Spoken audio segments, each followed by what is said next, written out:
March 21st, 1944. The early spring air carried a bitter chill across the Italian countryside near Monte Cassino. A light fog clung to the rolling hills, obscuring visibility beyond 50 yards. Private First Class Thomas Harrington of the United States. 36th Infantry Division crouched behind a crumbling stone wall, believing the next few hours would bring a routine reconnaissance mission through territory recently abandoned by German forces. He could not have imagined that before sunset, his understanding of humanity amid warfare would be irrevocably transformed. Before we dive into this story, drop a quick hi in the comments and tell me where you're watching from. It really helps support the channel. This is the extraordinary account of how a spontaneous act of compassion between supposed enemies created a ripple effect that would ultimately save dozens of lives and challenge the fundamental assumptions about the nature of those on opposite sides of history's most devastating global conflict.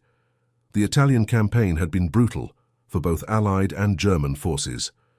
By early 1944, after months of grueling progress up the Italian peninsula, the Allied advance had slowed to a crawl against the formidable Gustav Line, a series of German defensive positions anchored around Monte Cassino. The United States 36th Infantry Division, having already suffered heavy losses at the Rapido River in January, was now tasked with reconnaissance and limited offensive operations in the nearby valleys and hills. Private First Class Thomas Harrington, 22 years old, from Cheyenne, Wyoming, had been serving with the division for 11 months. Formerly a pre-medical student at the University of Wyoming, Harrington had been drafted in early 1943.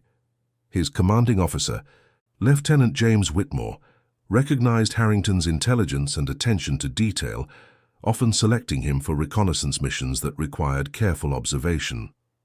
"Harrington," Lieutenant Whitmore called out that morning, his voice barely audible above the distant rumble of artillery. "Take Wilson and Martinez and scout the eastern approach to Hill 278. Intelligence suspects the Germans have withdrawn from that position, but we need confirmation before moving forward." Harrington nodded, checking his equipment. "Yes, sir. How far should we advance if we find the area clear?" "No more than half a mile beyond the hill. This is observation only. If you encounter resistance, fall back immediately and report. We expect minimal contact." "But stay alert," Whitmore replied, studying his map one last time. Corporal Robert Wilson, a former construction worker from Boston, and Private Manuel Martinez, who had worked his family's farm near San Antonio before the war, joined Harrington.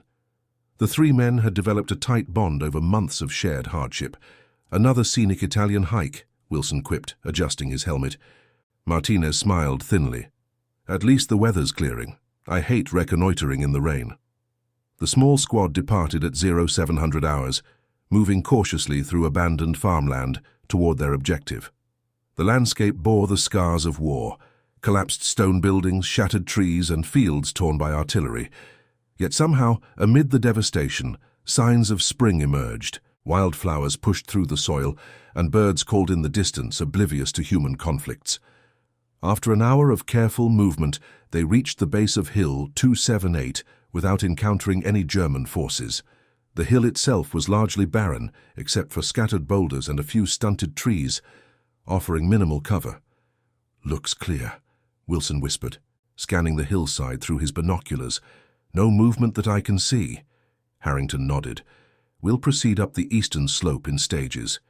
Martinez, watch our rear. Wilson, left flank. I'll take point." They advanced slowly, moving from cover to cover, constantly scanning for threats. Reaching the crest, they found abandoned German positions, shallow trenches, empty ammunition crates, and discarded ration tins indicating a hasty departure. "They pulled out in a hurry," Wilson noted, examining the remnants. Harrington knelt to study a map fragment left behind. "Looks like they repositioned to the ridge 2 miles north. That matches intelligence reports." Following their orders, the squad proceeded cautiously beyond the hill, documenting the terrain and identifying potential routes for Allied advancement. The mission was proceeding exactly as planned, until they heard it. A faint cry carried on the wind from a ravine approximately 200 yards ahead. The three soldiers froze, exchanging glances. "Could be a trap," Wilson warned. Martinez nodded agreement. Germans sometimes used wounded men as bait. But Harrington heard something in the voice that gave him pause. The cry wasn't just pain. There was a rhythmic quality to it, a repeated phrase. That sounds like someone calling for help in German, but not to us. He's calling for his comrades. After a brief discussion, they decided to investigate cautiously, approaching from different angles with weapons ready. As they neared the edge of the ravine, the cries became clearer. At the bottom, partially concealed by brush, lay a German soldier in a field medic's uniform, his leg badly injured and trapped beneath a fallen tree trunk. The medic, hearing their approach, looked up with a mixture of fear and resignation. He appeared young, perhaps 20 years old, with close-cropped blonde hair and an ashen face drawn tight with pain. Beside him lay an open medical kit, its contents scattered nearby. "He's a medic," Harrington observed, noting the insignia. No weapon visible. International conventions afforded special protections to medical personnel, but in the chaos of combat, such distinctions were often ignored. The three Americans remained cautious as they approached. "Sanitäter," the German said weakly, using the German term for medic. "Bitte, Hilfe, please help." Harrington made a quick decision, handing his rifle to Martinez. "Cover me, I'm going down to check his situation." "Careful, Tom," Wilson cautioned. Harrington slid down the ravine's edge, approaching the trapped German slowly with his hands visible. "We're Americans," he said clearly, pointing to his uniform. "Amerikaner. We won't hurt you." The German medic nodded, understanding. "Danke. Thank you," he responded with a heavy accent. I am Feldwebel Karl Müller, Medical Corps." Examining the situation, Harrington saw that Müller's leg was severely injured, but not critically. The fallen tree had caused a serious fracture, but had also acted as an impromptu tourniquet, preventing major blood loss. However, Müller had been trapped for hours and was suffering from exposure and shock. Harrington called up to his comrades. "He's a medic trapped under this tree. Legs broken but salvageable if we get him proper care soon." Wilson frowned. "What are we supposed to do with him? We're 3 miles from our lines, and we can't exactly take a prisoner while on recon." A complex ethical dilemma presented itself. Military protocol dictated they should complete their mission and report the prisoner's location for later retrieval. Yet Harrington knew that leaving the medic meant certain death, either from exposure or from wild animals that had grown bolder amid the war's destruction. "He's a medic," Harrington said finally. "Geneva Convention says we protect medical personnel regardless of uniform." This was stretching the truth of their obligations, but Harrington appealed to principles he knew his comrades shared. After a brief debate, they agreed to help. Using their entrenching tools and coordinated effort, they managed to lift the tree trunk enough for Harrington to pull Müller free. The German medic gasped in pain, but remained conscious, thanking them repeatedly in broken English. Examining the injury more closely, Harrington applied his pre-medical training. Using supplies from Müller's own kit, he splinted the leg and administered morphine from the German supplies to manage the pain. "We need to get him to medical care," Harrington said. "Their lines are closer than ours from this position." Wilson looked skeptical. "You suggesting we deliver him back to the Germans? That's insane, Tom." "Not deliver him. Just get him close enough that his own people can find him," Harrington clarified. "The ridge where they repositioned is less than a mile north. We can leave him within sight of their observation posts."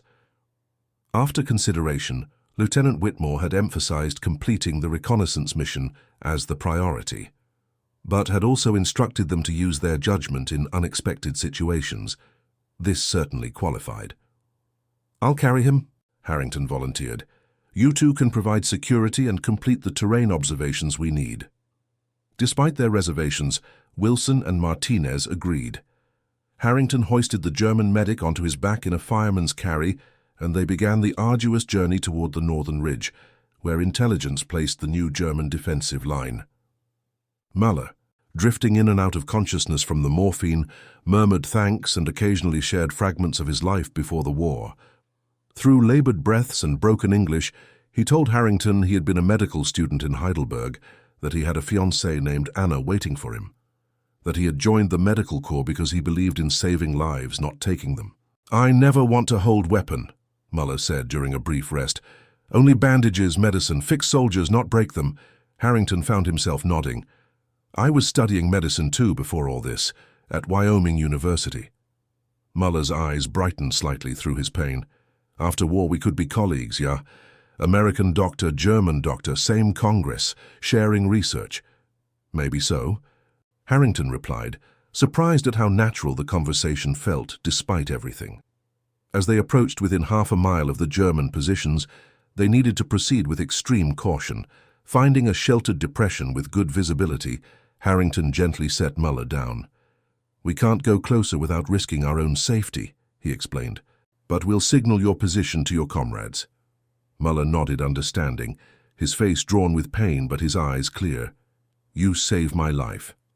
This I never forget." From his pocket he withdrew a small object and pressed it into Harrington's hand. "Please, take. Is my medical school pin, remember today." Harrington hesitated but accepted the token, a small silver pin bearing the caduceus and the crest of Heidelberg University. "Get home to Anna," he said simply. Using Mueller's own signal mirror, they flashed reflected sunlight toward the German positions before withdrawing quickly. From concealed positions, they observed German soldiers cautiously approaching and retrieving their wounded comrade. Only when Muller was safely in German hands did the three Americans continue their reconnaissance mission. That evening, upon returning to their lines, they reported the encounter to Lieutenant Whitmore, who listened with a mixture of concern and understanding. "You took a significant risk," Whitmore said finally, "but I can't say I disagree with your judgment call.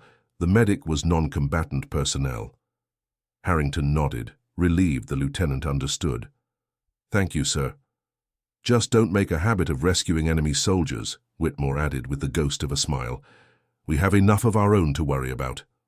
That night, as Harrington tried to sleep in the cool Italian spring air, he turned Muller's medical school pin in his fingers, wondering about the strange connection formed briefly between supposed enemies.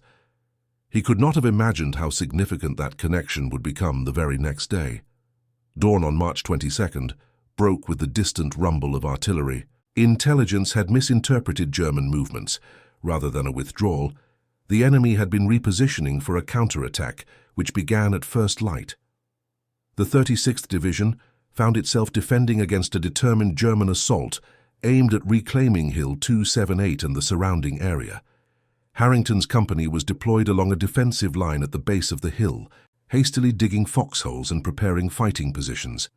Lieutenant Whitmore moved among them, providing calm direction amid the chaos. "They're probing our left flank," Whitmore called to Harrington. "We need better observation on that sector. Take Wilson and set up in that farmhouse ruin at the edge of the olive grove." Harrington and Wilson moved quickly to the designated position, a partially collapsed stone building that offered good visibility of the approaching German forces. As they settled into position, the intensity of the conflict increased around them. Hours passed in the strange, suspended reality of combat, moments of terrifying action separated by long stretches of tense waiting. By mid-afternoon, the situation had deteriorated. Several American positions had been overrun, and communication lines were disrupted. Harrington and Wilson found themselves increasingly isolated as the battle lines shifted around them. Then disaster struck. A nearby explosion sent masonry crashing down, partially collapsing their position. Wilson cried out as falling debris struck him, opening a serious gash on his thigh that immediately began bleeding heavily. "Rob, stay still, let me look," Harrington urged, examining the wound. The injury was severe. The stone had sliced deeply, likely severing the femoral artery. Without immediate medical attention, Wilson would bleed out in minutes. Harrington applied pressure and improvised a tourniquet, but he knew it was insufficient. "We need to get you to medical right now, Sue," he said, his voice tight with urgency. Wilson's face had already grown pale from blood loss. "Don't think I can make it that far, Tom," he said weakly. Looking around desperately, Harrington spotted movement at the edge of the olive grove, German soldiers advancing toward their position. Discovery seemed inevitable, but then, among the advancing Germans, Harrington glimpsed a familiar figure, a soldier with medical insignia moving among the troops. In a moment of clarity born of desperation, Harrington made a decision that defied all military protocol.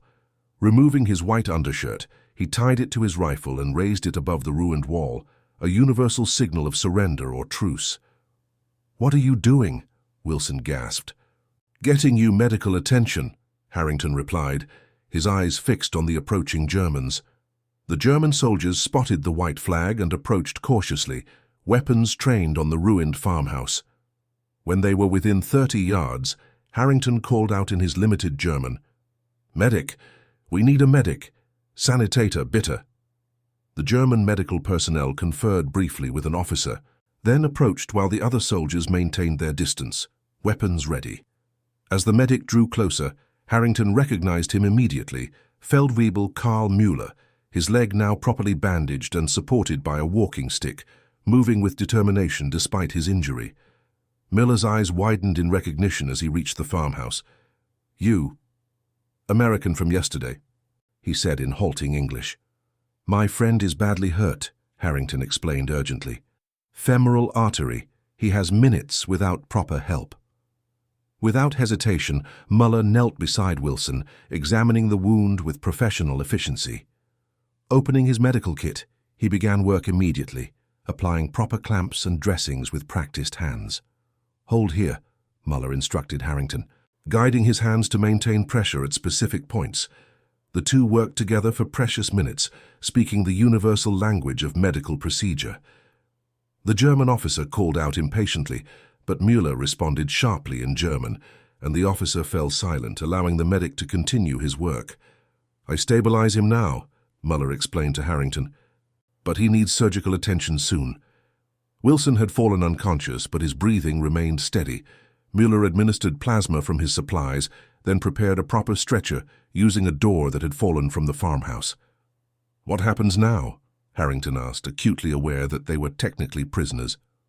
Müller conferred briefly with the German officer, an intense exchange that Harrington couldn't follow.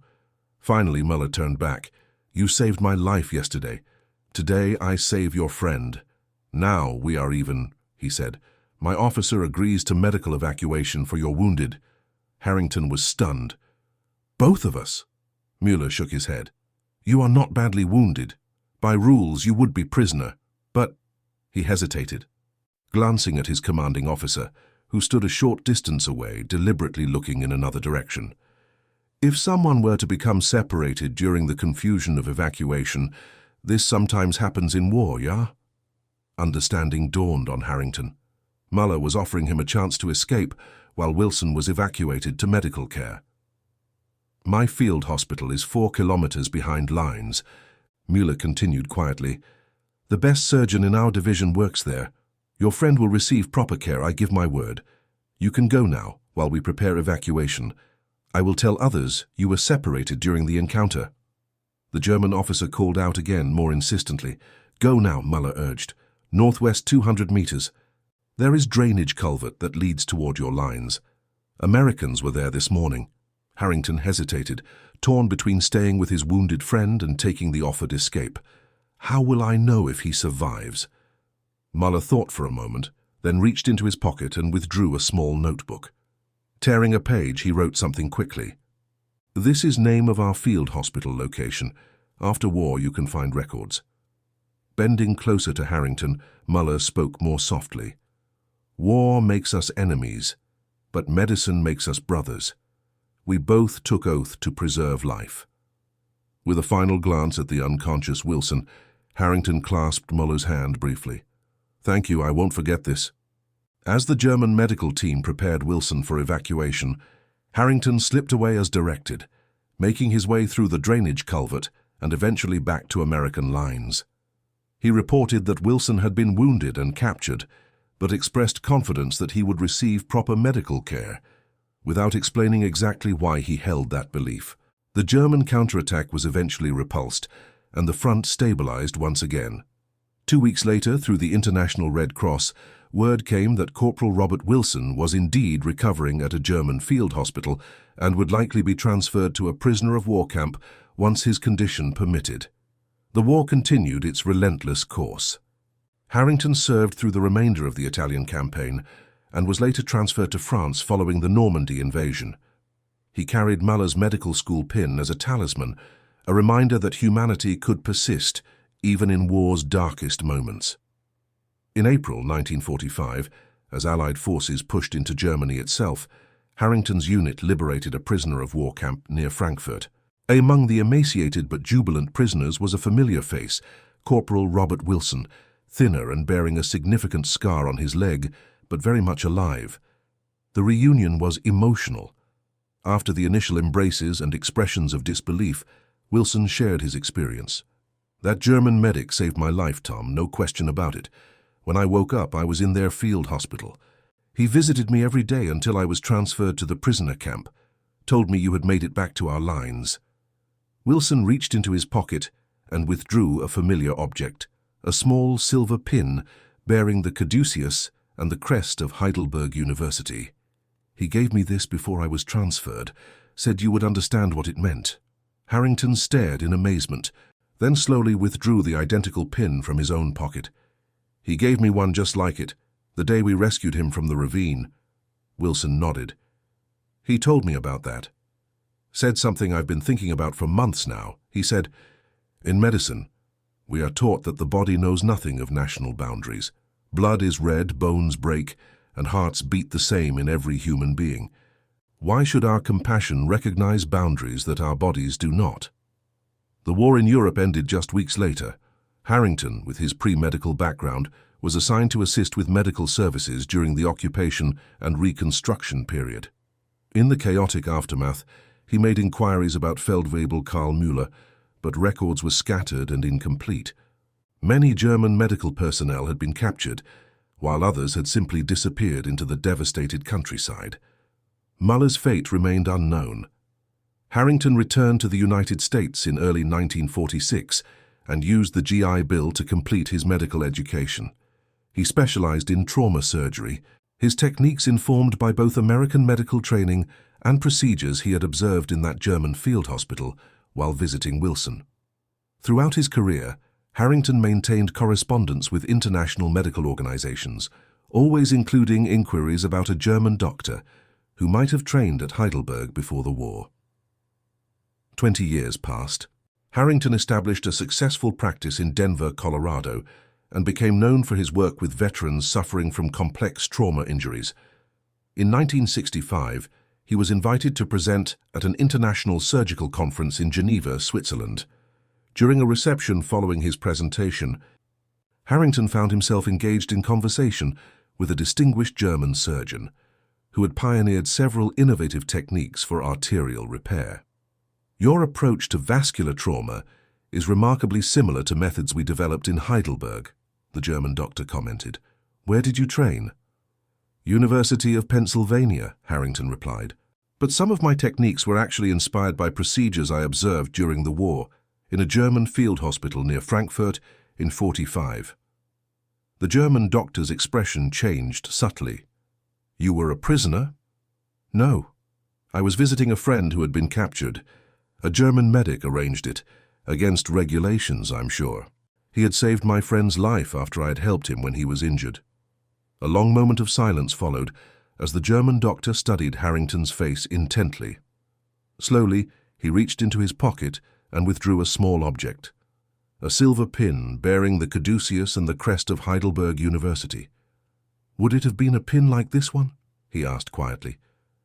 Harrington's heart raced as he withdrew his own treasured pin from his wallet, where he had carried it for over 20 years. Exactly like this one. The German doctor, older with strands of grey in his once blonde hair, but with the same clear eyes Harrington remembered from that ravine in Italy, smiled slowly. "Feldwebel Karl Müller," Harrington breathed, scarcely believing the moment was real. "Professor Karl Müller now," the German corrected gently, "head of vascular surgery at Heidelberg Medical Center." The two men stood in stunned silence before simultaneously reaching to shake hands, a handshake that turned into an embrace as the weight of their shared history overcame professional decorum. "I searched for you after the war," Harrington said when they finally separated. Müller nodded. "And I for you, but records were chaos. All I had was a name, Harrington, and that you were from Wyoming. In the hours that followed, they shared their stories of the intervening years. Mueller had been captured by American forces in the final weeks of the war and had briefly served in a medical capacity in a prisoner camp before being released due to his non-combatant status. He had returned to Heidelberg, completed his medical training, and dedicated himself to improving trauma care based on his wartime experiences. "And Anna?" Harrington asked, remembering the fiancée Mueller had mentioned in the ravine. Mueller's expression softened. "We have been married 20 years now. 3 children, 2 already in university. The youngest wants to become a doctor, like her father." Before the conference concluded, Mueller invited Harrington to visit Heidelberg and lecture at the medical school. This visit began an annual exchange program between their respective institutions that continues to this day, having trained hundreds of trauma surgeons in techniques that blend the best of both American and German medical traditions. The story of their wartime encounters became a foundational parable shared with every new class of medical students at both institutions, a testament to the power of compassion to transcend boundaries imposed by politics and war. On the 50th anniversary of their first meeting, now elderly but still active in medical education, Doctors Thomas Harrington and Carl Mueller jointly established the Ravine Society, an international medical organization dedicated to providing trauma care in conflict zones around the world. The Society's emblem combines the American and German flags with the universal symbol of medicine, the caduceus, and its motto comes from Mueller's words spoken in that Italian field hospital.